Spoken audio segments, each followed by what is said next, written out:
باللہ من الشیطان الرجیم بسم اللہ الرحمن الرحیم وَمِنَ النَّاسِ مَن يَشْرِي نَفْسَهُ ابْتِغَاءَ مَرْضَاتِ اللَّهِ وَاللَّهُ رَءُوفٌ بِالْعِبَادِ۔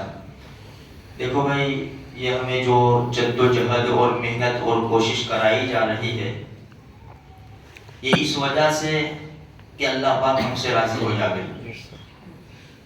ہمارا مقصد اللہ کو راضی کرنا ہے۔ جو اللہ راضی ہو گیا، اللہ خوش ہو گیا، ہمارے کام دنیا کے بھی بنیں گے، آخرت کے بھی بنیں گے۔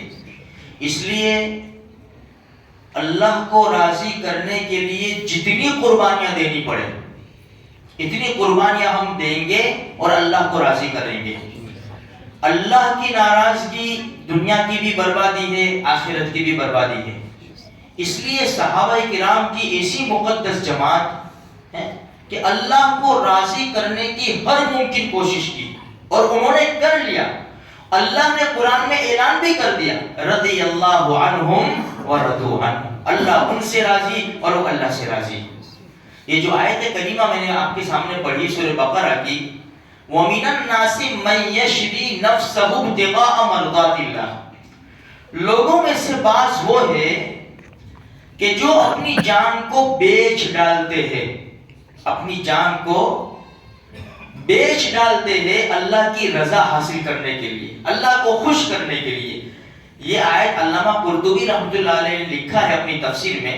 یہ آیت حضرت صہیب سواد سے صہیب رضی اللہ تعالیٰ عنہ کے بارے میں نازل ہوئی۔ جب وہ ہجرت کر رہے تھے مال و سامان کچھ لے کر، تو کافروں کی ایک جماعت ان کا پیچھا کر رہی تھی۔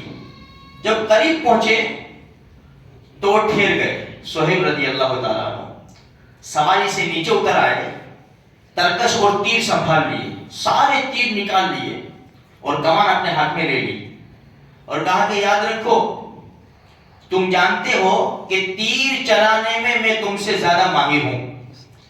جب تک میرے پاس ایک بھی تیر باقی ہے نا، تم میرے قریب نہیں آ سکتے۔ اگر تیر خلاص ہو گئے تو پھر میں تلوار سے مقابلہ کروں گا، اگر تلوار بھی ٹوٹ گئی پھر دیکھتے ہیں کیا ہوتا ہے۔ تو کہا کہ ہم ایسے تو نہیں جانے دیں گے، تو پھر کہ جو مال چھوڑائے تو نے وہ ہمیں دے دے تو ہم تیری جان چھوڑ دیں گے، یہ تو مال کے بھوکے ہیں نا۔ تو کہا کہ جاؤ، دے دیا، ہم دے دیا۔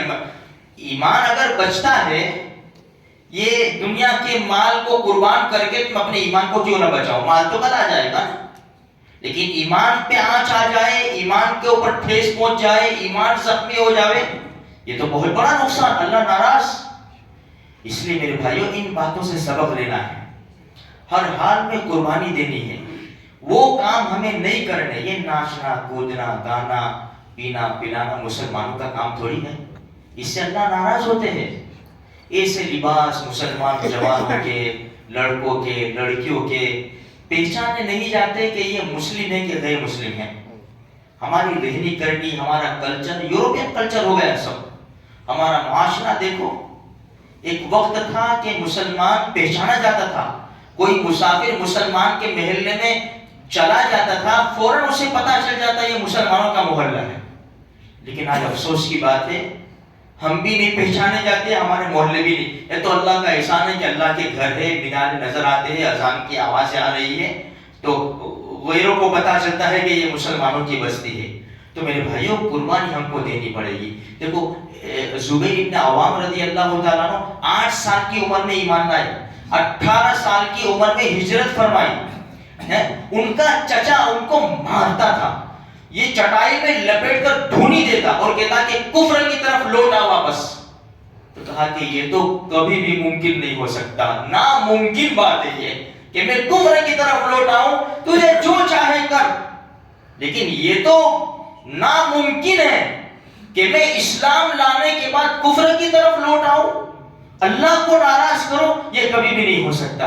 تو میرے بھائیوں، انہوں نے قربانیاں دی، ہم تھوڑی سی قربانی دیں گے نا، انشاءاللہ دنیا میں بھی فائدہ ہوگا، آخرت میں بھی فائدہ ہوگا اور ہماری نسلیں بچ جائے گی۔ اللہ مجھے آپ کو سارے مسلمانوں کو نیک توفیق بخشے۔